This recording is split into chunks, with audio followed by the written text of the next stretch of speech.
halahah is that one is allowed to keep a fire burning on the Shabbat, so long as it was started before the Shabbat. That's Rabbinic halahah, which are begun in contrast to the biblical command to not even cause a fire to burn or be sustained on the Shabbat, which would mean that no fire should actually be consuming anything on the Shabbat. Mommy, can you please slow down the music? For them, they change it. They say, as long as you turn on the fire before the Shabbat, then you can keep the fire. Not much. Okay. A bit music. Here, do not follow everyone into evil and the perversion of justice. The text is, you shall not follow a multitude in doing evil, nor shall you testify in a dispute so as to incline after the majority, in order to pervert justice, nor shall you be partial to a poor man in his dispute. That is Shemot 23:2.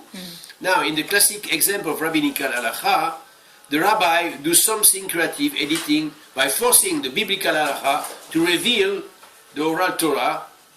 They do this by striking through what they consider irrelevant. What is not important? What is not important, we will remove it. So from the verse 23:2, okay, we say, I read it again, you shall not follow a multitude in doing evil, nor shall you testify in a dispute so as to incline after the majority, in order to pervert justice, nor shall you be partial to a poor man in his dispute. They remove everything and they just keep incline after the majority.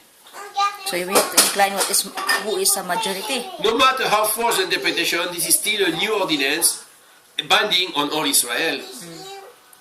Supposedly, under the authority of Moshe, the rabbis say that we are all obligated to incline after the majority, meaning we are required to obey rabbinical majority rules when they give us the halakha on the written Torah. This was later supported in the Babylonian Talmud. Beraro 37a and Baba Metzia 15b, Akiva say the halakha is determined by the majority. You see? This is how they enforce it. You see, there are so many, darling. Here another example, establishing the appointed time of Jehovah's festival on earth. Again, through some creative manipulation and interpretation of the biblical text, the rabbis take biblical halakha and say that they have the authority to proclaim the time of our divine festival, regardless of whether the proclamation is according to Jehovah's set time for them or not. Here is a passage as I have translated it directly from Hebrew. They are the appointed time of Jehovah, holy convocation which you shall proclaim them at the time appointed for them. Okay, Vayikra 23:4. In Hebrew, the rabbi changed the object them, the holy festival, and read it as a subject, you yourself, meaning all your rabbi. In short, they suspend the rule of Hebrew grammar and make the object, the divine festival, the subject, the rabbis. After this, they take the word Bemo Adam, which means in the appointed time, and entirely ignore it. Later tricks like this for the text to prove that Jehovah and heaven itself must yield to them, the rabbis, who say that they have authority from Moshe and heaven to set the timing of the festival that they see fit. Thus, Leviticus 23:4 is manipulated to read as follows.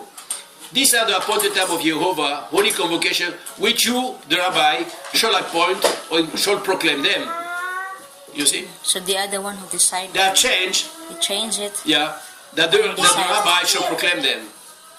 But here in the text, these are the appointed time of Jehovah, not of the rabbi.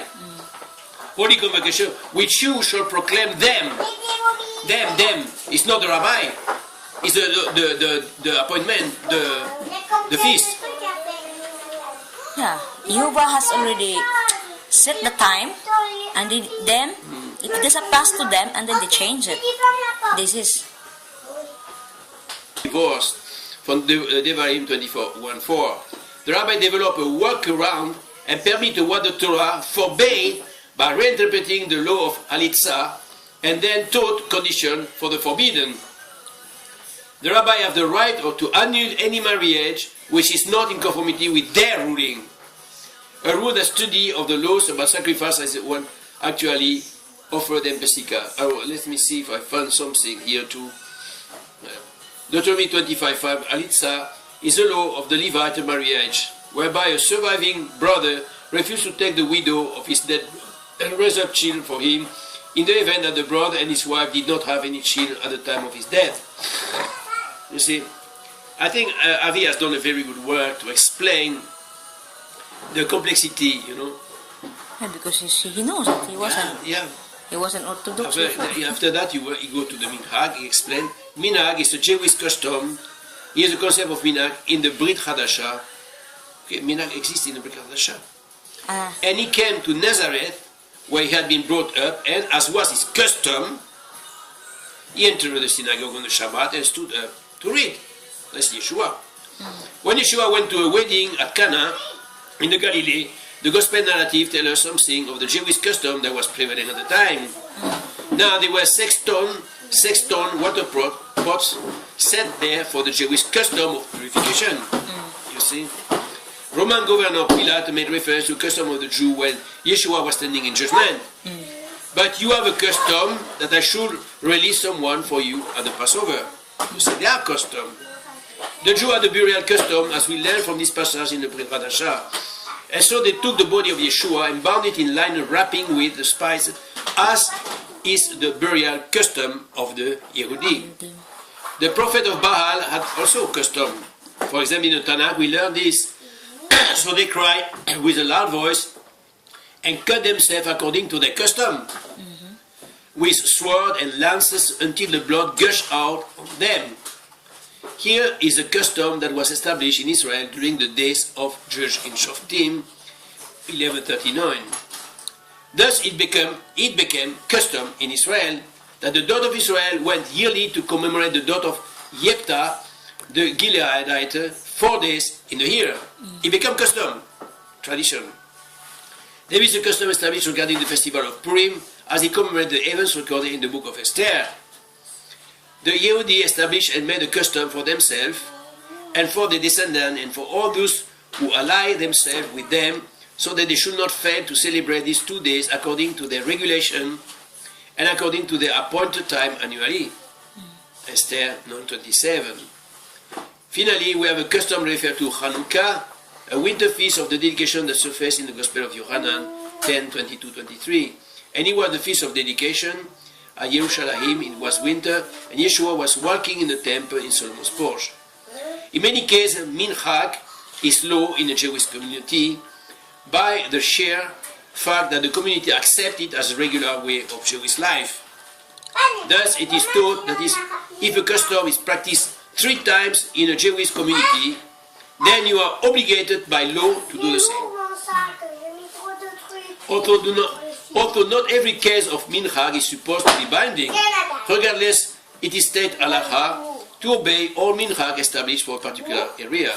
For example, male Jews are required to wear a kippah, or what is also called a yarmulke, which, by the way, was a custom unknown in Talmudic time. Today, the practice of wearing a kippah, even though it is only classified as Minhag, is nonetheless considered a matter of law, Halahah, which demand that every Jewish man obey the custom.